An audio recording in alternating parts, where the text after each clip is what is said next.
ꯁꯤꯗ ꯅꯪꯅꯤ ꯊꯣꯏꯕꯤ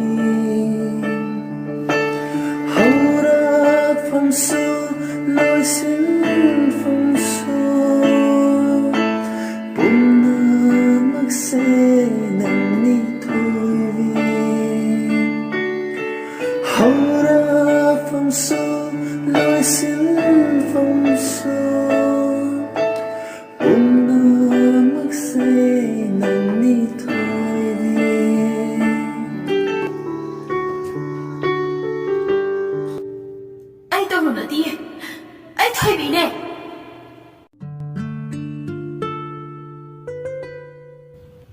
Khana khana adumak tumthaki baga mang ama mangi mangduda mahak siregi jingdolda sir lili satpa yinglami amang banongna kalen inga lonarakpa atiyada mangaw thibagi haunasa chuni churai khangdana palefam sulaitana kangaunerale karigumbadana nong hek mangi karigumbadana nungsa hek chai Korau hanba masu lechin marumda kekulot pasanari. Chingda satpi sirai singsang na pomdagi hinduktabi tangkhol singi maroldana lairang asibu kasong timrawan haina khangnariba lairang makhalsina makum matha oiduna chingmai sinna leisa tamli.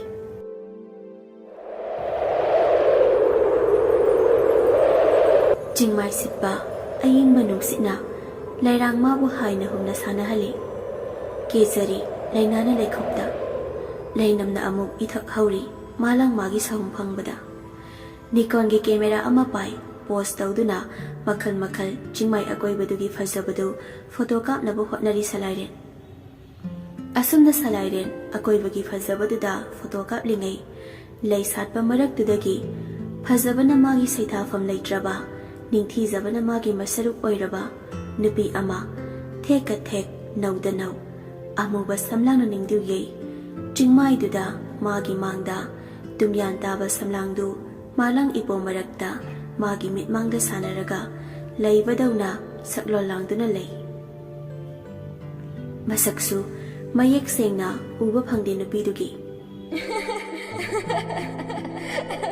karigumbadana haifet no pamanbagi makhol amasu chingmai dugi akoibada ninbadawna magi manada tai Nurak kudong lay kaubi lairang amasu oy thangba magi napadada natram oina lay chili nupidu adumak magi mangda leplaga lay camera du pai salairen magi camera du nupidu tamna onsilaga kapningba phawri kari wakhal khalurabano haibasu khangde photo du kapke haiduna camera du gi mayon du semlurabasu frame du gi manungda nupidu taba uramde matawduda salairen masadu tu kyaw chungkiba khangaude mangda lerlibi sakhangdabi nangbu kanano khanghai khangjin hairi adubu nupidudi adumak ningdu yeibi amuba samnangdu thadoktuna magi wahangi pakhumdi pidana machi lengdana lepduna lei adubu haifek nokpa manbagi makhol amadi adumak tai salairen hangliba wahangdugi pakhum phangdrabada nupidugi masakto khangningbana khong thangba horakle Salairengi khongthang makholda tabada tung hanna leptuna leibi nupido masak ukhini uhanba yade haibigi mawongda magi mang thana hingana sengkhatkre chencha chatpadawna Salairen su nupiduna chatliba maikei adomda makhong khongthangdu khara kalap thangduna chatli ngaikho chenkhino ngaikho haibane aigi wahangi pakhum piramdana chatkhiba yaroi Asi hairaga salairen nupidu phangda yadi haibagi matagum tanari adubu nupidu magi chang amada chancha chatlabasu sum inari khai hena lapthokhibadawna tawbasu mali khangde karino madi leire haiba salairen tana magi pukningda phawri adubu ngasigi numita nupi sigi maramda khangdana di tokloi haibagi masada achetpa wakhal amadi phawri Adubu sum tanarambadagi chingmai amadagi jingnung amada oina madom lambi kakngawnari phana sangnadi lakli adubu kadaidana mahakna lakliba haibadudi mahak masadi khangsadre salaire suklaba umang amagi manung uwana marang kaina hawraba mafam ꯑꯆꯧ-ꯑꯆꯧꯕ ꯎꯄꯥꯜ ꯀꯌꯥꯅ ꯂꯩꯇꯦꯡ ꯑꯣꯏꯕ ꯑꯆꯧꯕ ꯊꯧꯗꯨ ꯅꯨꯡꯄꯥꯛꯅ ꯁꯟꯗꯣꯛꯇꯨꯅ ꯅꯣꯛꯅꯨꯡꯒꯤ ꯂꯨꯔꯕ ꯂꯥꯏꯖ ꯏꯁꯤꯡꯅ ꯊꯧꯗꯨ ꯅꯨꯡꯄꯥꯛꯁꯤꯡꯗꯨꯗ ꯌꯩꯁꯟꯅ ꯃꯔꯥꯡ ꯀꯥꯏꯅ ꯆꯦꯜꯂꯤ꯫ ꯎꯃꯪꯅꯨꯡꯗ ꯆꯥꯛꯇꯥꯕ ꯇꯝꯅꯥ ꯀꯧꯕ ꯆꯦꯛꯂꯥꯅ ꯇꯥꯝ ꯇꯥꯝ ꯍꯥꯏꯗꯨꯅ ꯅꯨꯡꯁꯤꯔꯕ ꯁꯍꯦꯛꯇ ꯆꯤꯡꯅꯨꯡꯗꯨꯗ ꯈꯣꯡꯂꯤ꯫ ꯆꯦꯛꯂꯥ ꯃꯥꯒꯤ ꯅꯨꯡꯁꯤꯕ ꯈꯣꯟꯖꯦꯜꯗꯨ ꯇꯥꯕꯗ ꯁꯂꯥꯏꯔꯦꯟ ꯄꯨꯛꯅꯤꯡꯗ ꯑꯃꯦꯡꯕ ꯑꯇꯞꯄ ꯅꯨꯡꯉꯥꯏꯕꯗꯧꯅ ꯐꯥꯎꯏ꯫ ꯆꯔꯥꯡꯅꯕ ꯄꯨꯟꯁꯤ ꯑꯃꯗꯒꯤ ꯅꯥꯊꯩꯔꯒ ꯑꯆꯤꯛꯄ ꯃꯐꯝꯁꯤꯗ ꯂꯥꯛꯂꯒ ꯑꯆꯤꯛꯄꯒꯤ ꯂꯥꯏꯔꯦꯝꯕꯤꯗꯨ ꯃꯁꯥꯒ ꯍꯛꯊꯦꯡꯅꯗꯨꯅ ꯎꯅꯕꯒꯨꯝ ꯐꯥꯎꯔꯤ꯫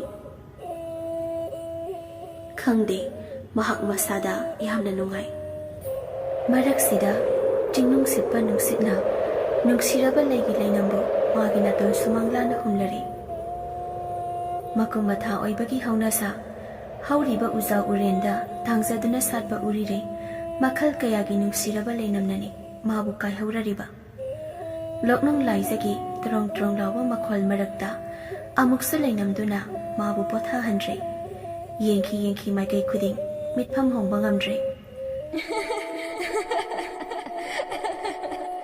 ꯃꯔꯛꯁꯤꯗ ꯑꯃꯨꯛ ꯃꯥꯅ ꯉꯁꯥꯏ ꯇꯥꯈꯤꯕ ꯅꯨꯄꯤꯅ ꯅꯣꯛꯄꯒꯤ ꯈꯣꯟꯖꯦꯜꯗꯨ ꯅꯥꯄꯗ ꯇꯥꯕ ꯍꯧꯔꯛꯂꯤ꯫ ꯆꯤꯡꯅꯨꯡꯗꯨꯒꯤ ꯃꯈꯥꯔꯣꯝ ꯊꯪꯕ ꯃꯥꯏꯀꯩꯗꯒꯤ ꯌꯥꯝꯅ ꯅꯛꯅ ꯅꯣꯛꯄꯒꯤ ꯃꯈꯣꯜꯗꯨ ꯇꯥꯏ꯫ ꯃꯈꯣꯜꯗꯨ ꯇꯥꯕꯗꯗ ꯑꯃꯨꯛꯀ ꯍꯦꯟꯅ ꯏꯈꯧ ꯂꯥꯡꯕ ꯐꯥꯎꯔꯤ, ꯁꯛꯈꯪꯗꯕꯤ ꯑꯗꯨ ꯀꯅꯥꯅꯣ ꯍꯥꯏꯕ ꯈꯪꯅꯤꯡꯕꯒꯤ꯫ ꯉꯥꯏꯍꯥꯛꯇꯤ ꯃꯍꯧꯁꯥ ꯂꯥꯏꯔꯦꯝꯕꯤꯅ ꯃꯥꯕꯨ ꯀꯥꯎꯍꯜꯂꯨꯔꯕꯁꯨ ꯉꯁꯥꯏ ꯃꯤꯠꯃꯥꯡꯗ ꯎꯈꯤꯕ ꯅꯤꯡꯗꯨ ꯌꯩꯕꯤꯗꯣ ꯀꯅꯥꯅꯣ ꯈꯪꯅꯤꯡꯂꯦ꯫ ꯃꯐꯝꯁꯤ ꯇꯥꯅ ꯂꯥꯛꯂꯒ ꯈꯪꯗꯅꯗꯤ ꯍꯟꯈ꯭ꯔꯔꯣꯏ ꯍꯥꯏꯕꯒꯤ ꯃꯥꯒꯤ ꯋꯥꯈꯜꯗ ꯐꯥꯎꯔꯔꯦ꯫ ꯑꯩꯕꯨ ꯂꯛꯅꯔꯤꯕ꯭ꯔꯥ? ꯁꯛ ꯂꯣꯠꯂꯒ ꯅꯪꯒꯤ ꯀꯔꯤ ꯇꯣꯡꯖꯕ? ꯑꯁꯤ ꯍꯥꯏꯔꯒ ꯁꯂꯥꯏꯔꯦꯟ ꯈꯨꯇꯨꯝ ꯁꯤꯡꯂꯤ ꯑꯁꯥꯎꯕꯅ ꯄꯥꯈꯪ ꯃꯥꯒꯤ ꯂꯨꯇꯣꯡꯗ ꯃꯌꯥꯏ ꯐꯨꯗꯣꯛꯄ ꯍꯧꯔꯛꯂꯦ꯫ ꯑꯩ ꯑꯉꯥꯡ ꯃꯆꯥ ꯅꯠꯇꯦ, ꯅꯪꯅ ꯂꯛꯅꯕ ꯌꯥꯕ ꯐꯥꯒꯤ ꯇꯧꯕ ꯌꯥꯕ ꯃꯤꯁꯛꯇꯣ ꯑꯩꯗꯤ ꯅꯠꯇꯤꯌꯦ, ꯈꯪꯉꯕ꯭ꯔꯥ?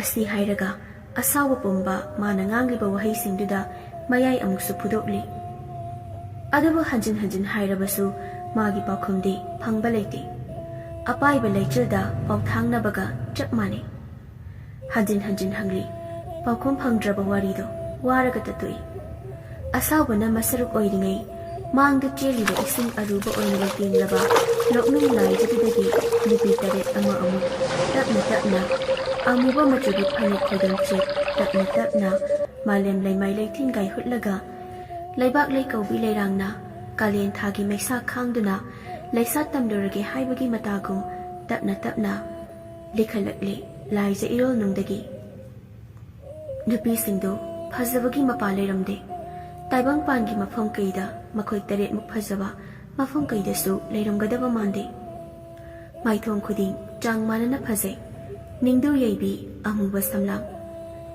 ꯃꯤꯁꯅꯥꯁꯤꯡꯗꯨꯅ ꯃꯔꯣꯜ ꯑꯃ ꯂꯣꯜꯂꯤ ꯁꯂꯥꯏꯔꯦꯟꯒ ꯍꯦꯛ ꯃꯤꯆꯥꯟꯅꯕ ꯃꯤꯀꯨꯞꯇ꯫ ꯋꯥꯔꯛꯀꯤ ꯇꯌꯥꯜꯒꯨꯝ ꯅꯤꯡꯊꯤꯔꯕ ꯆꯤꯟꯕꯥꯜꯁꯤꯡ, ꯊꯣꯏꯗꯤꯡ ꯃꯄꯥꯜꯕꯨ ꯉꯝꯖꯕꯤ ꯅꯥꯇꯣꯟ, ꯄꯥꯝꯕꯣꯝ ꯇꯥꯕꯕꯨ ꯌꯦꯡꯂꯒ ꯊꯝꯕꯧ ꯍꯦꯔꯥ ꯉꯝꯖꯕꯤ꯫ ꯑꯗꯨꯕꯨ ꯃꯌꯥꯝꯂꯛꯇꯒꯤ ꯉꯁꯥꯏ ꯃꯥꯅ ꯎꯈꯤꯕ ꯂꯩꯔꯥꯡꯅ ꯆꯨꯝꯁꯤꯟꯕꯤ ꯅꯨꯄꯤꯗꯣ ꯃꯃꯤꯠꯃꯛꯅ ꯎꯔꯦ꯫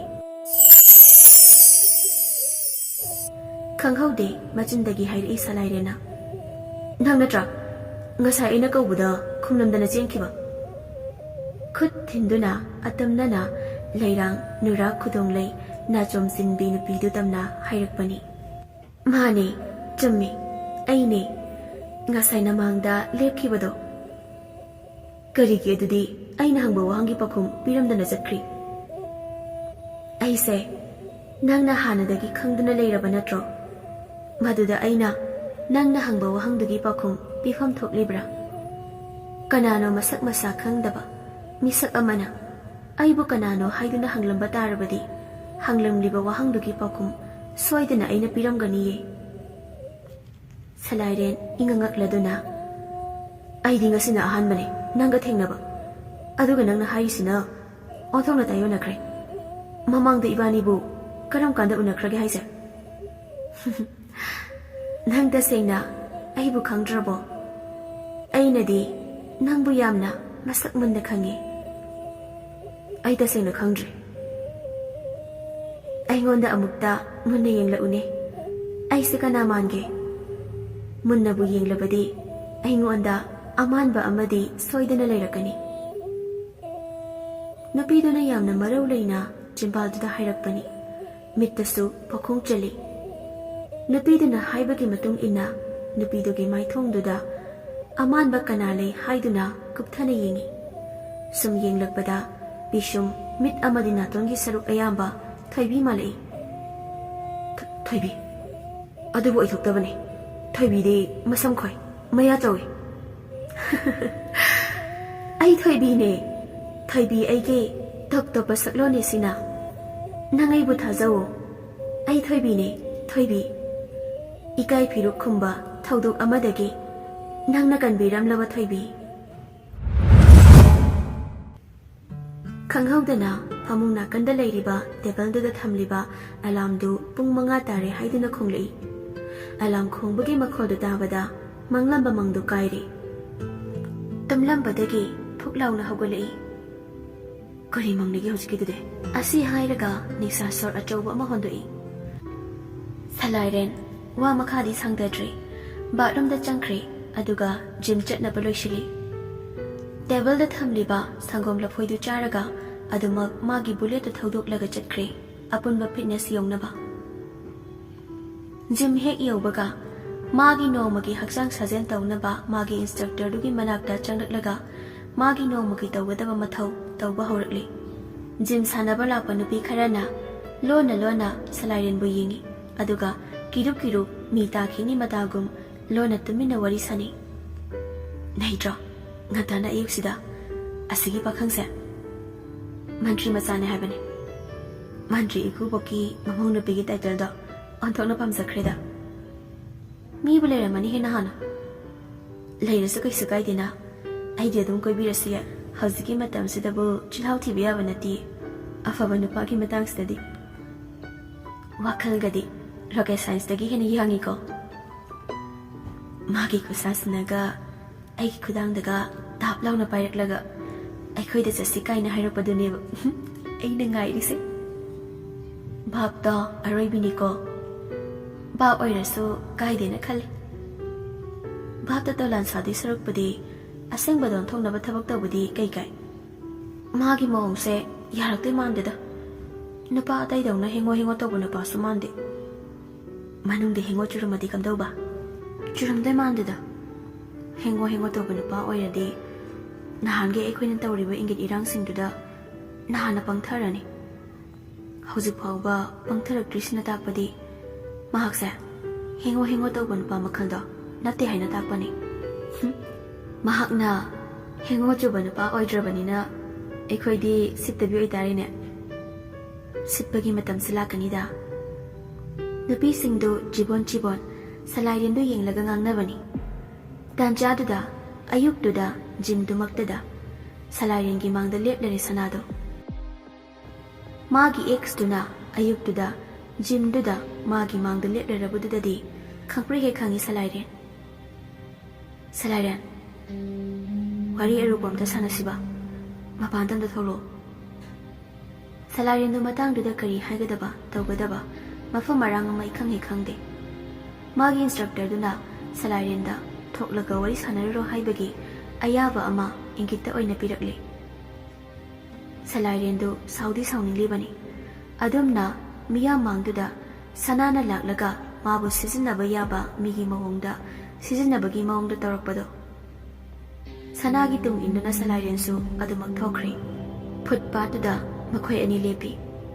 Sanagi skirt makhaina khara laptak leiri. Gari ahumda lapani CM gi machanupinina. Sana amadi Salairen Anido awai ekum tawnari. Salairen aina laklibase lakningduna lakpanate. Nangi nafamdagi asengba paukhum amadi ai pami.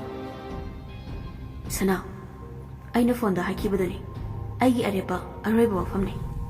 Maduna arepa aroiba wafam oiba yare. Sana warido mafamsiga sanadre. Nang hana tawbro. Wahai si hairam naga Salairen do jimtana kakhatki. Sanado pambai leitana tumina lei. Magi escort gari singda yarotliba singdugi mangda ikaiba phawi.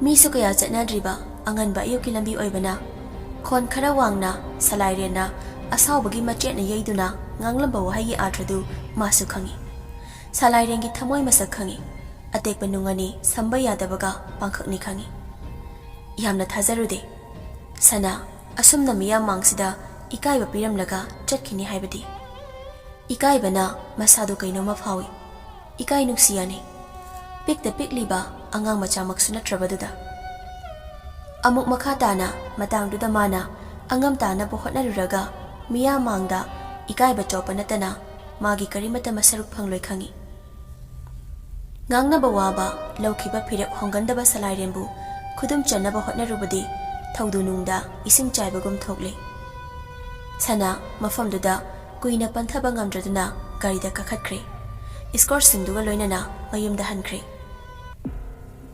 salairenu jimsana famga khangde sauningbana ngahak sanaramlaga mahaksu mayumda chatkre salairena mayum hek yaubaga magi mamada onsinduna ima kari haige imagi namanabige machanupi sanado khangibra kari gi khangoi CMgi machanupi duba nangi ex tu natro imadi kaudi kauram triboire isadi mi khwaidawna uhalota banina kari gi di khangloi isagi punsi wari dia ex tu na hanjina se hare suni machagi wadu tabada kari khunggadabano khangde masu khangi masagi haukiba punsigi wari sana kainaba matamda masana lenkhiba awaba khangkhiba maijak yamna wana machabu awaba maraktagi normal life ta purukna bohotnaki aduga ngasi amuk na haunana sanana kai haurakpada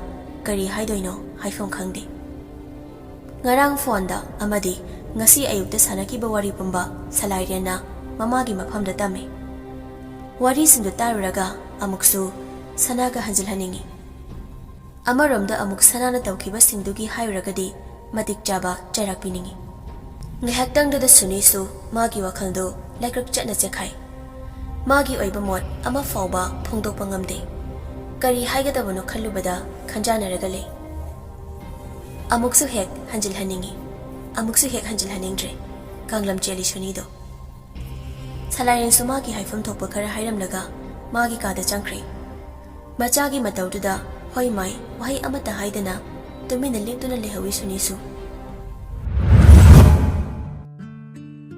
ngasi su mahausagum thoibidu ngasi su line gari tongduna lakpana college yokhiba khangaude mani amadi thoibi zoology department leiba adom dalai chana wari sane mani ayamna pakhale nangama paksalaktre mina na tawbimal khangde haikini andugudi chomba chumlabadi achambada ngakpa ngamboyo aina library changlamdradine khanglamgadabane phajabi ahumdo nangna marolama lan loiraga langi wari lirinine mina adamaina nangonda lakcheraba fawba aingonda karigi haidrinoba lotpi amna kali nangama lotpagi wanati lotabaduna ro ngasai khakta haido noma hokraga